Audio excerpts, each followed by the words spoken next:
Hey guys, welcome back to another video over here on the Chinese Zodiac and horoscopes. Today we're going to be doing a reading for all you guys born in the year of the monkey. So if you are a monkey person, this is for you.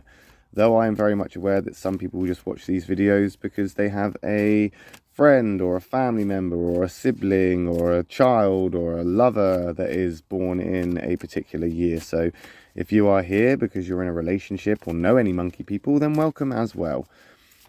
Let's get these shuffled up and let's see what that forecast is for you guys this week.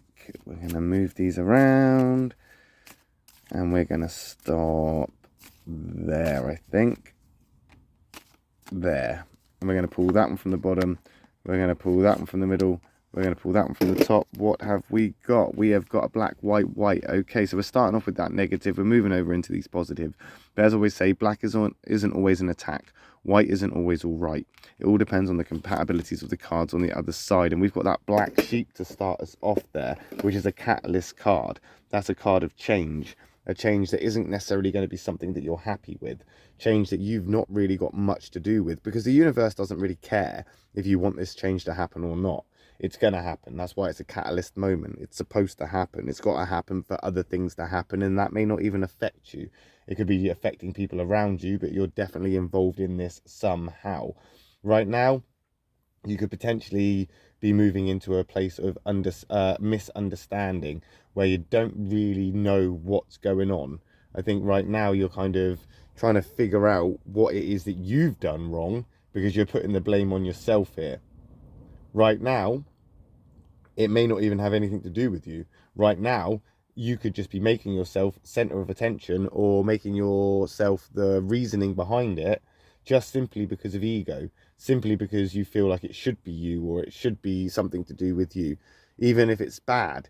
You know, a lot of people think that ego puts you in this place where you think everything should be about you in a good way. But sometimes if there's no negative light being shed towards you, that can then start prompting you to play up a little bit, act up, be bad in order to get that attention in a more negative way. If you're going to change who you are just to mix things up a bit, then you're going to probably be the one that is going to come, I don't know, I suppose in some ways unstuck because you're not even supposed to be involved in this and you're putting yourself in the firing line, which is a bit pointless, really. It's got nothing to do with you. And if it has got something to do with you, then it's probably something very, very minimal and you're just there as a stepping stone for other things to happen. If it feels like everything's against you right now, it's probably because you're holding it back. Like if you can feel like the dam is about to burst, let it burst. Stop trying to hold it all together. Stop trying to hold it all together and let things flow. And that ox is literally there to come in and reinforce that. Just go with the flow, move with it, and keep your reservations, yes, but you need to move with it and have some thought as well. Have a thought. You need to have your thinking process here, working for you. There's no point getting irritated or frustrated or agitated and stuff like this when things start slowing down and they start moving at a slower pace. You need to adapt to this. You need to start figuring it out for yourself, basically. You can't make everything about you. Sometimes it's not about you. Right now, you've probably done nothing wrong. And you can have your doubts of that, but right now you're probably doing nothing wrong. You're just saying and making it about what you have done wrong or saying, well, actually, I could have improved here. Yeah, you probably could have improved here or you probably could have improved there, but you didn't and you haven't. So why bring it up now? The past is the past. It is what it is. You could have done things better. You could have done things differently. You could have changed. You could have done this, that, and the other, but you didn't. And now here we are. So there's no point sulking over it. There's no point in having a pity party over it. And I don't think you are. I think right now you're just trying to come to terms with what it is you've actually got yourself into. Things are a little bit complicated. Some of it is overly complicated and some of it you just don't want to look at all because when you do, it's very overwhelming. So you just kind of push it to one side and hope that it will become less overwhelming over time. Will it? Won't it? We don't know. But right now you've got that strength there, or that sort of mental capacity to actually figure this out. You're an intelligent person, monkey people. You're an intelligent person. You can work this out for yourself. You just need to put that thought process in it. This is a thought card, a thinking card. It's part of the thinking triangle. Catalyst, thinking. You know, and if you want to know more about the catalysts and the thinking triangles, then hit that subscribe button, because we will be doing videos on that in the future. You've got a lot of thinking to do, but make sure you're thinking about the right stuff. Don't be thinking about stuff that has nothing to do with you. And if you're there just going, well, that's obviously got something to do with me then, because you're assuming so, or because you just think that it should be, then you're wrong. You're wrong. Because I think right now, if it was you, or there was something that was supposed to be brought to your attention because you were the problem, you would be told you are the problem. But I don't think that you're being told you are the problem, and I don't think it's obvious that you are the problem. I think you're just making it about you, where you can make up a problem and say, well, actually, look at this problem. The problems around you aren't your problems. They're problems for other people. The mess that you're staring at, contemplating cleaning up, has got nothing to do with you. So take off your rubber gloves, put down the broom, step back and allow the people that made the bloody mess to clean it up. Simple as that.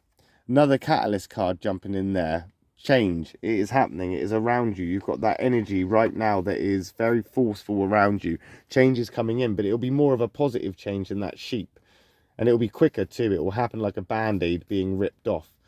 I think right now as well, the rabbit and the monkey, you know, with your compatibility there, you are looking at maybe some recognition for all the stuff that you are putting yourself through. There are a lot of things that you do for people that you may feel go unnoticed, but they don't. People do notice it. People do trust in you. People do have a sort of, they look up to you. They look up to you. You're the hero for some people. Okay, you could be the villain in some people's story, and right now I feel like you're putting yourself in that I'm the villain in your own story kind of thing, but I don't think it is. I don't think it is, and I know it's hard for you to trust. You don't really completely trust anyone anyway. You're never really going to put 100% trust into anything or anyone, because you're always going to have your doubts. But when you start doubting yourself, monkey people, that's dangerous. You need to take a step back from this. Just stop inventing problems. Or not even it's not even the fact that you're inventing problems. It's that you are looking at problems. You're finding problems. There are problems around you. They don't have an obvious solution. And because you can't obviously fix the problem or clean up the mess, you're blaming yourself. Because the mess isn't being cleaned up. It's like the equivalent of spilling paint on the floor. And now you're using a brush to try and brush the paint up. It doesn't work. It's not because you are the problem, it's because the brush isn't designed to clean up the paint. It's because the paint's consistency and stickiness and the way that it's drying to the floor is making it incredibly difficult. This is not a job for you and your brush. This is a job for somebody else to come in with something else. And maybe you can learn from that. Maybe you can grow from that. Maybe you can come to some sort of conclusion where you're actually going to be able to take that back and say, okay, well, maybe I wasn't the problem. And now I've actually realised where I need to do this or where I need to do that. Problems often lie with ourselves because we invent them. We put them into our realities. And then our perspectives and our assumptions and our expectations then start to warp around that problem that we've put there. Just stop tripping over other people's problems and stop trying to clean up a mess that you didn't create.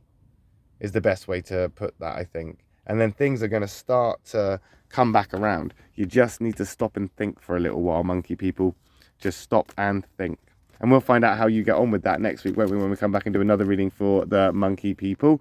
I will be back later on this afternoon for a reading for the rooster people. So if you're born in the year of the rooster, or you're interested, or you know anybody that's born in the year of the rooster, I will catch you then. If not, I'll see you next week when I come back and do another reading for you, the monkey people. Thanks for watching, guys. Love and peace.